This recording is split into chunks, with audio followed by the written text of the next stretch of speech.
Okay, Pongal பண்டிகை அந்த கேள்வியை நம்ம ரஜினிகிட்டே கேட்கலாம். இது வந்து எங்களுக்கு அதிமுகங்கிறது நாங்கள் வந்து ஒரு பெரிய கட்சி, நாங்கள் தனித்தே நின்று பல தேர்தல்களில் வெற்றி பெற்றுவோம், அதனால் கூட்டணி கட்சிகள் எங்களுக்கு தேவையில்லை அப்படின்னு சொல்கிறாங்க. உண்மையிலே அது அதிமுக கூட்டணி வலிமையாக இருக்குதா பொங்கலூர் மணிகண்டன் வந்து நம்புறாரு. ஒன்று. இன்னொன்று, ரெண்டாவது ஒரு கொஸ்டின் என்னென்னா, தேமுதிகவை பொறுத்தவரை அவர்கள் மீது வைக்கக்கூடிய ஒரு முக்கியமான விமர்சனம் வந்து என்னென்னா, அவங்க சிஏஏ அந்த குடியுரிமை திருத்த சட்டத்திலேருந்து இந்த ஜிஎஸ்டி வர மத்திய அரசுக்கு ஆதரவாக தான் அவங்க இருந்தாங்க. மறைந்த விஜயகாந்திற்கு ஒரு பக்க கட்டுரையே அந்த பிரதமர் நரேந்திர மோடி வெளியிட்டார். அது அப்போது உள்ள நிலை. நேற்று அந்த கூட்டணி இங்கே வந்து விட்டது. இருந்தாலும் கொள்கை ரீதியாக தேமுதிகவோ இல்லை பன்னீர்செல்வமோ அவர் இன்றும் பிரதமர் நரேந்திர மோடியின் ஒரு தீவிர தேசிய ஜனநாயக கூட்டணி ஆதரவாக இருக்கக்கூடிய திமுக சார்பாக பேசக்கூடியவர். இவர்கள் இருவரும் திமுக கூட்டணியில் இணைவதால் கொள்கை சார்ந்த கூட்டணி என்று திமுக தொடர்ந்து அனைத்து மேடைகளிலும் முழங்கி வரக்கூடிய சூழ்நிலையில் தேமுதிக அந்த இதுக்குள்ள வருமா அப்படிங்கிற ஒரு விமர்சனம் வைக்கிறாங்க. நீங்க எப்படி பார்க்குறீங்க அதை? சார், முதலாவதாக இந்த கூட்டணி என்பது சீட்டுக்கான மோதலில் ஈடுபடுகிற கூட்டணி கிடையாது.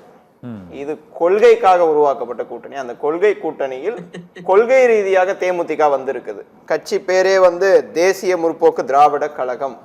உங்களை மாதிரி அண்ணா பேர்ல கட்சி ஆரம்பிச்சுட்டு அண்ணாவை வந்து விமர்சிக்கிற போது வாய மூடிட்டு இருக்கிற கட்சி எல்லாம் அது கிடையாது. அதெல்லாம் விமர்சிச்சா அந்த மாதிரி ஏதாவது போட்டு பார்த்தாங்கன்னா உடனே வந்து அங்கிருந்தெல்லாம் வெளியே வந்துருவாங்க. அண்ணா விமர்சிச்சதுனாலதான் அந்த 2024 அதிமுக கூட்டணி விட்டு வெளியே, அதாவது விமர்சிக்கிறப்ப வெளியே வருவோம், கொஞ்ச நாள் போகும், வந்துருவான்.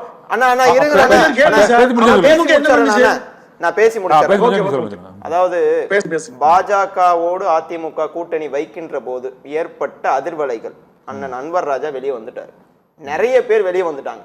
ரொம்ப பின்னாடிலாம் போன வாரம் எங்களுடைய மாநாடு நடந்துச்சு, பிஎல்ஏ மாநாடு. அதுல முன்னாள் தொழிலாளர் நலத்துறை அமைச்சர் நிலோஃபர் கபில் வந்து சேர்ந்துட்டாங்க திமுக. அப்போ சிறுபான்மையினர், அதிமுக இருக்கிற சிறுபான்மையினர் இருந்து எல்லாரும் திமுக நோக்கி வராங்க. ஏன்னா அதிமுக பாஜக கூட்டணி அவர்களே ஏற்றுக்கொள்ளவில்லை. ஆனா இன்னைக்கு தேமுதிக தொண்டர்களாக இருக்கட்டும், திமுக தொண்டர்களாக இருக்கட்டும், மகிழ்ச்சி கடலில் ஆழ்ந்திருக்கிறார்கள். அதற்கு வந்து காரணம் ஒரே ஒரு எடுத்துக்காட்டு தான் சொல்றேன். இன்னைக்கு அண்ணன் கேப்டன் விஜயகாந்த் இல்ல, அவர்கிட்ட பார்த்த துணிச்சல், அதாவது 2012 பிப்ரவரி மாசம் அம்மையார் ஜெயலலிதா அவர்களை கூட்டணியில இருந்தாலும் எதிர்த்து நின்று பேசினார் சட்டமன்றத்துல. அந்த துணிச்சல் அவருக்கு பிறகு யாருக்கிட்ட இருக்குன்னு பாக்குறாங்க.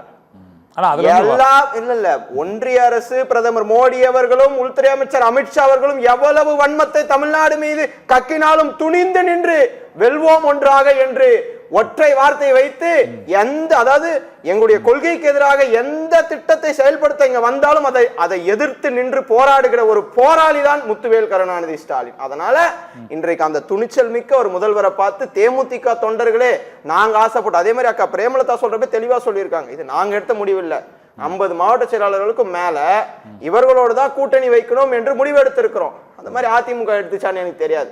அது வந்து ஒரு ஸ்ட்ரக்சரலா வராங்க, யாரு கூட கூட்டணி வைக்கணும்னு அவங்க மாவட்ட செயலாளர்கிட்ட கேட்டு வராங்க. இன்னைக்கு இந்த கூட்டணி வந்த பிறகு ஏன் பதட்டம்ன்றதுக்கு ஏன் இவங்க வந்து பதறாங்கன்னா, நானே யோசிச்சு பார்த்தேன், ஏன்டா அதுன்னா கூட்டணி வராங்க இவங்க ஏன் பதறாங்கன்னா, அதாவது திராவிட முன்னேற்ற கழகத்துக்கு பிஎல்ஏ வந்து லிஸ்ட் கொடுத்தாங்க, பூத் லெவல் ஏஜென்ட்ஸ். அதுல திமுக பாத்தீங்கன்னா 68,260, அனைத்து இந்திய அண்ணா திராவிட முன்னேற்ற கழகத்துக்கு 67,462, தேசிய முற்போக்கு திராவிடர் கழகத்துக்கு 36,744.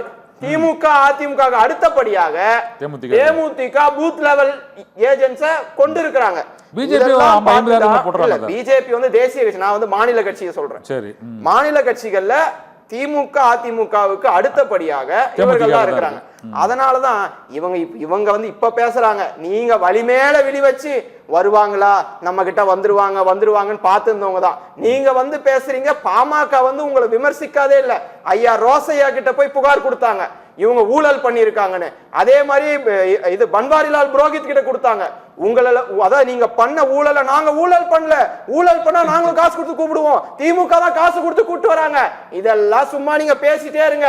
நீங்க பண்ண ஊழல அன்புமணி ராமதாஸ் சொல்றாரு, ஒரு கவுன்சிலருக்கு கூட தகுதி இல்லாதவர் எடப்பாடி பழனிசாமின்னு நான் சொல்லல, அண்ணன் அன்புமணி ராமதாஸ் சொல்லி இருக்காரு. அதெல்லாம் போய் முன்னால சொன்னாலும் சொன்னார்ல சார், சொன்னார்ல, உங்களை பத்தி தானே சொன்னாரு.